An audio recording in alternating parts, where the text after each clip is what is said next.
Hey, second grade parents, we hope you are doing well and that your child is having a great school year. We are now sending home our January, February parent packets.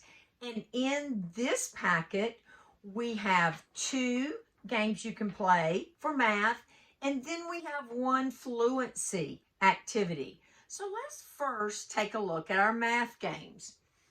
On the 1 sheet of paper that comes with it, it's going to give you directions for the Amazing Times math game and the Amazing Length game. So let's take a look. You're going to get this sheet, and one side has 1 game, the other side has the other game. You're going to get a dice, and you're going to get 2 tokens that you can use to move on the board. The Amazing Time game, roll the dice, say you've got 2, your child's here, he can go up or over, of course, we want to get to the finish line, and he lands on this. Now, the first thing you want him to do is tell you what time. What is the digital time, say? 6:40. Okay, the second thing is you want him to take this little analog clock that's in there, and you want him to show you what it looks like.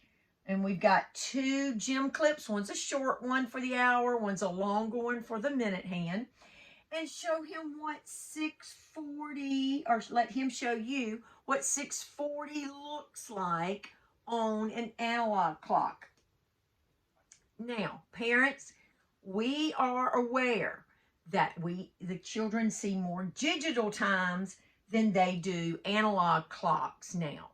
However, our standard asks children to be able to demonstrate both. So I encourage you to, even after this game, to take opportunities throughout your day when you're seeing analog clocks with your children, and ask them to tell you what time it is, and talk to them about how we tell time. Now, let's take a quick look at the flip side of this, and this is the Amazing Lengths game. Now, what you may want to do with this game, you're going to use those same tokens and die, and with this game, they may need an extra piece of scrap paper because they're going to practice adding and subtracting inches, yards, feet.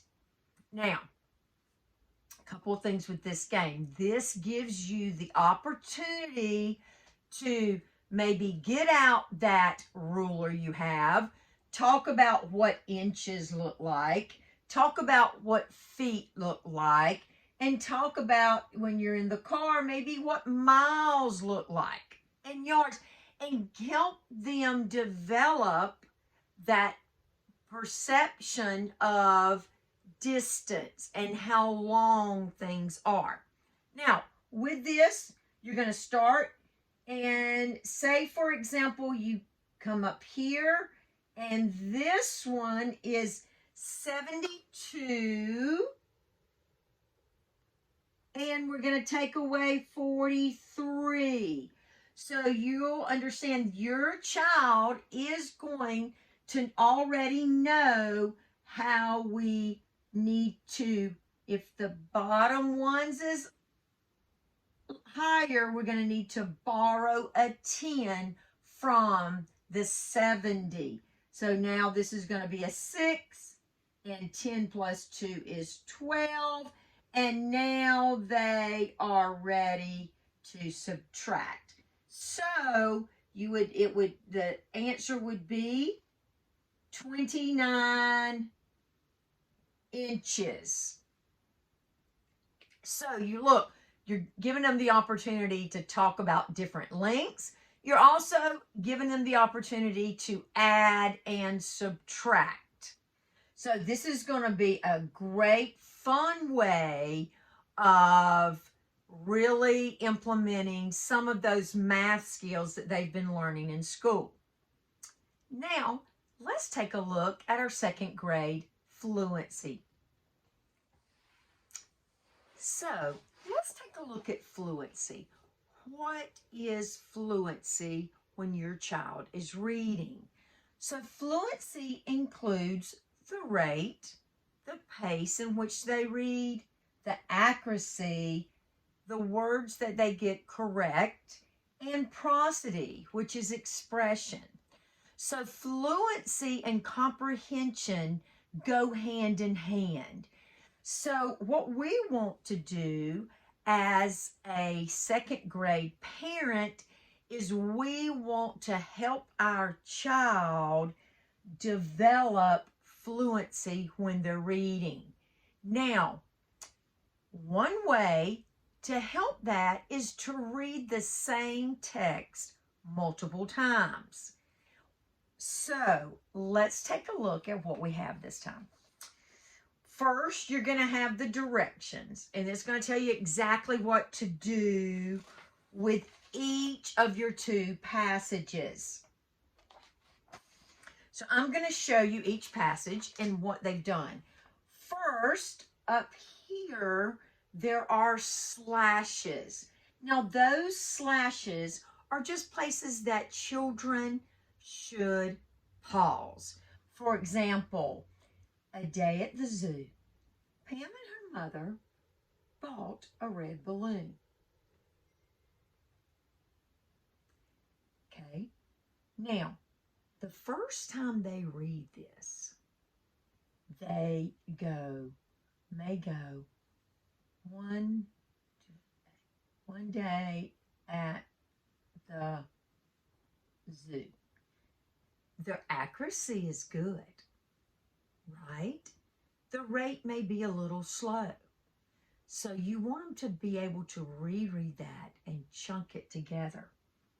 Now, after they've read it a couple of times, you should see more fluency, a better rate. You should see more accuracy, because as they miss these words, pull them out, talk about them. And then they should be able to use that prosody, that expression, because they're understanding what they're reading. The slashes will help them scoop those spots. Now, let me tell you what we don't want your child to be doing. One day at the zoo, Pam and her mother bought a red balloon. Pam held it onto the balloon by the string. That is too fast. The rate is too fast. Let them slow down. Because if the rate is too fast, chances are your student's not comprehending what they're reading. And that is our goal. So on a day at the zoo, you have the slash marks, and then you have it without the slash marks. Stu's ready. You have it like this. They chunked it, but they just did it in almost a poem style, and let them read that, and then they're going to see it in text. It gives you the exact directions on what to do. Now, we've also included these question cards. Honestly, keep these cards, because they can be a key for you as your child reads any text, to ask them questions to make sure they are understanding what they're reading. And it even gives you who, but it gives you a possible question. Who are the characters? Where did the story take place?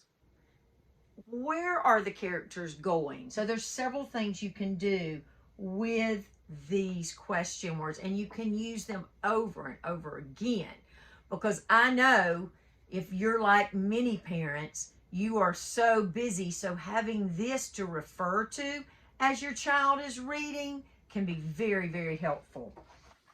Now, I want to encourage you to use these to work with fluency, but also use other passages, other books. If you can get your child to read something 2, 3 times, 3 times is optimal. And if they're struggling, you read it to them the first time with the correct rate, accuracy, and prosody. This is going to help your child develop into a proficient reader. Thank you, as always, for partnering with Lawrence County Schools as we develop proficient readers, writers, and mathematicians. See you next time.